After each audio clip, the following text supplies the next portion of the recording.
There's only one reason I didn't get fired from my very first job at Love That Yogurt. It was a family-owned business.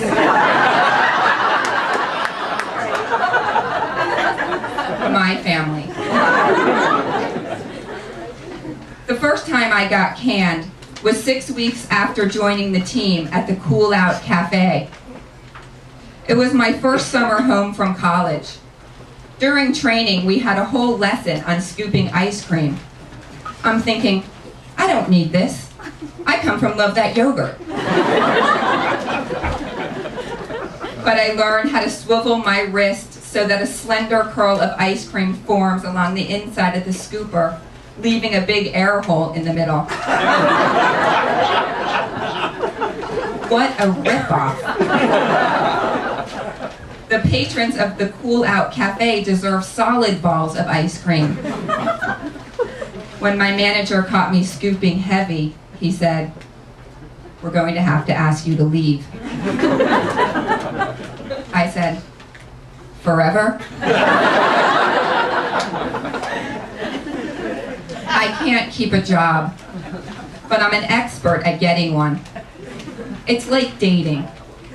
You get dressed in a simple dark pantsuit. You undo the top button of your sky blue silk blouse and drape the collar over your lapel. You're a little nervous as you sit down with your potential boss. You think, this could be the one. You ask, how do you get into this line of work? You practice active listening. You nod and say,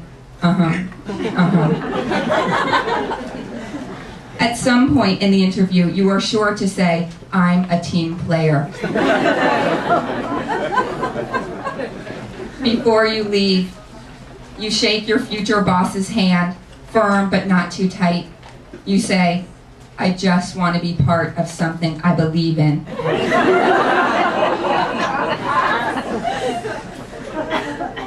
After college, I got my first real job in New York City with I Can Work, Inc., helping able-bodied homeless people move from dependence to independence. I thought, yes, this is it. Homelessness is our nation's commentary on race, class, and the subjugation of women. Now I'm part of the revolution. On my first day, I took the subway to the Upper East Side of Manhattan. The office was the top floor of a brownstone where the two directors lived, John and Sheila McFadden. Sheila wore candy apple red high-heel shoes, fishnet stockings, and a cheerleader's miniskirt. She had cleavage everywhere. I thought, this is a strange setting for the revolution.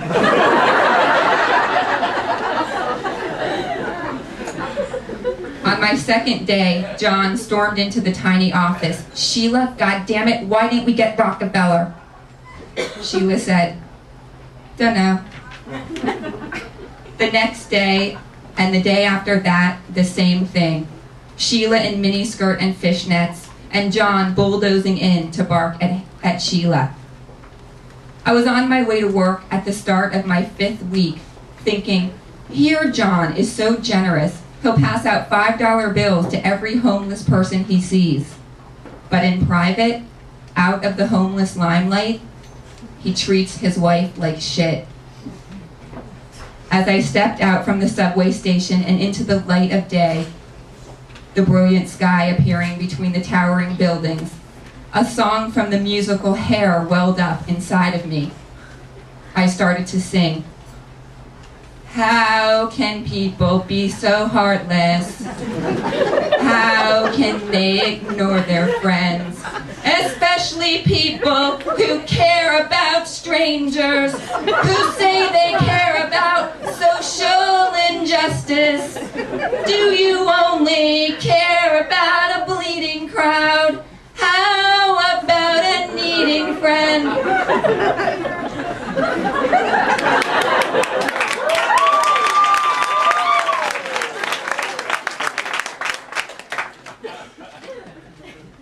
I hurried into the office, rehearsing in my head what I would say.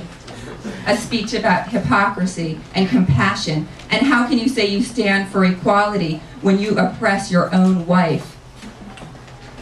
I approached John. May I speak with you? He sat in his chair with his knees spread wide apart. What's up, kiddo? I was careful to use I statements. I said, John, I feel uncomfortable when you yell at Sheila in front of me. He stood up, his red Irish nose seemed bigger and brighter. On his way out the door, he yelled, Sheila, do something with her. My next job was with an environmental...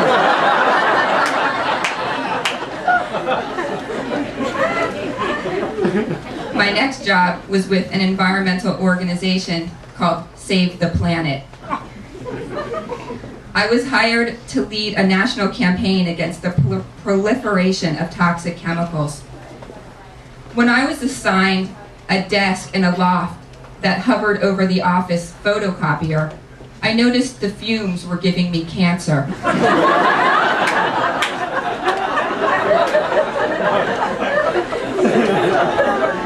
I told my supervisor. She said she'd look into it, but when she didn't, I researched copy toner, the chemical makeup and their effects, and posted a note above the copier. I highlighted words such as particulate matter, carbon black, dementia, and respiratory disease. After 2 months developing black lung, I drafted a memo to the executive director asking for the immediate removal of the copy machine. I suggested that an exhaust system be affixed to the machine's vents to funnel excess waste along the ceiling and out the window. I included a list of bids, 10,000 to 14,000 from Canon, IBM, and Xerox. I added, I find it hypocritical that an organization with a stated mission to preserve the environment would expose its employees to life-threatening chemicals. Are we or are we not about saving the planet? Well, that starts at home. I waited 6 months. I was so happy when my coworker wrote a report called Hidden Hazards in the Workplace. But when she ran off 500 copies, I said, that's it.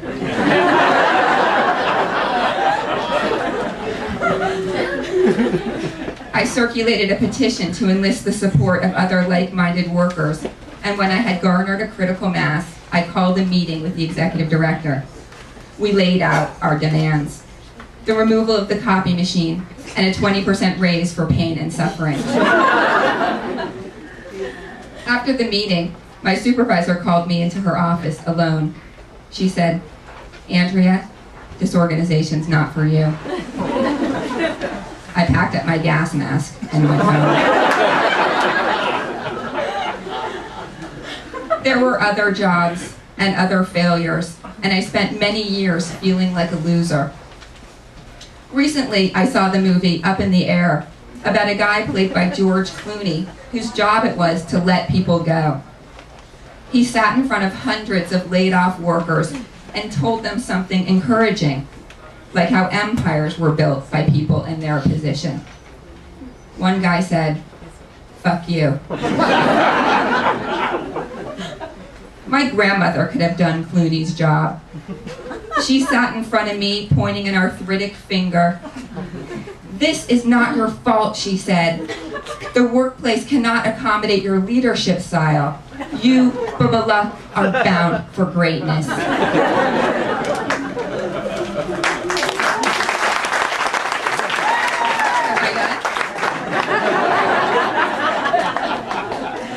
Maybe I should stop there.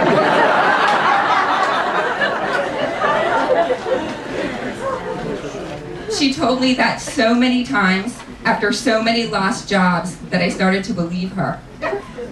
And so I set up my own organization and made myself the boss. I like that much better. But what I've learned in my 25-year work history is that I'm not a team player.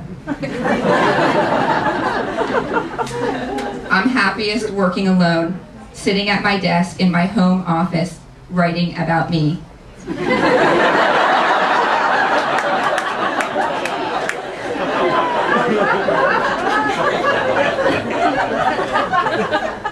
My family moved on from yogurt. Now we're in real estate. I keep my mouth shut, and I'm back in the family business.